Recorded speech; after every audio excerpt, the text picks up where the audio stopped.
आपण पाहिलं तर भगवे झेंडे लावण्यात आलेत, मोठमोठे कटआउट्स पंतप्रधान नरेंद्र मोदी यांचे लावण्यात आलेले आहेत। कसा असेल रोड शो आपण थेट जाऊयात आमचे प्रतिनिधी चंदन पूजाधिकारी यांच्याकडे। चंदन, आज पहाटेपासूनच खरं तर लोक या ठिकाणी जमलेले होते, इथूनच रोड शोला सुरुवात होणार आहे। अशा वेळेला आता पंतप्रधान नरेंद्र मोदी यांचं आगमन झालेलं आहे, किती उत्सुकता?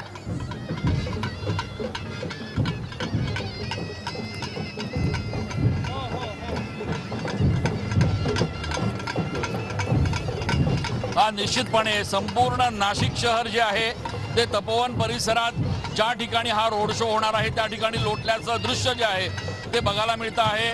पारंपरिक ढोल पथक असेल, लेझिम पथक असेल, त्यासोबतच पारंपरिक वाद्य नृत्य करत हे सगळे जे कलाकार आहेत ते या ठिकाणी पंतप्रधान नरेंद्र मोदी यांच्या या रोड शोची वाट बघता आहेत। पंतप्रधान ओझर विमानतळावर दाखल झालेले आहेत। त्या ठिकाणून पुढच्या काही वेळात ते हेलिपॅडवर येतील आणि तिथून आता ते या ठिकाणी दाखल होत असल्याचं बघायला मिळतं आहे।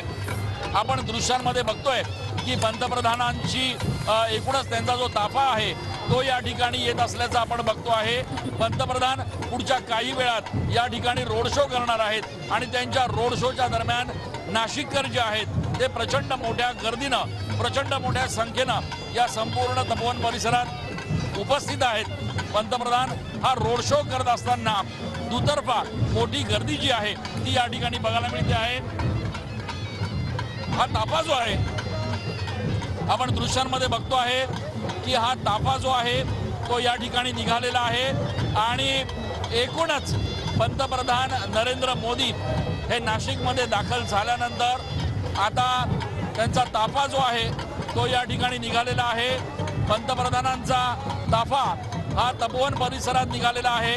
रोड शो जो आहे तो या ठिकाणी सुरू झालेला आहे। आपण बघतोय की पंतप्रधान नरेंद्र मोदी यांचा ताफा तपोवन परिसरात दाखल झालेला आहे आणि नाशिककर जे आहेत ते पंतप्रधानांचं स्वागत करण्यासाठी, त्यांना अभिवादन करण्यासाठी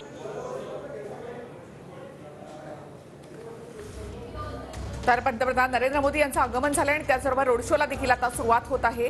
तर तीही दृश्य आपण या ठिकाणी पाहणार आहोत। ज्या मार्गावरून हा रोड शो जाणार आहे तर ही दृश्य आपण इथे पाहतोय आणि विविध वाद्य जे आहेत ती त्या ठिकाणी आणण्यात आली आहेत। तसंच वेगवेगळी पथकं आहेत, लेझिम पथकं देखील आहेत, पारंपरिक नृत्य जी आहेत ती सादर केली जात आहेत आणि तपोवन परिसरामध्ये आपण बघतोय आता आपण जर दृश्यांमध्ये बघितलं तर एकीकडे अत्यंत उत्साहाचं वातावरण आपल्याला बघायला मिळतंय, दुसरीकडे हे पारंपरिक वाद्य वाजतायत। नाशिककर सकाळपासून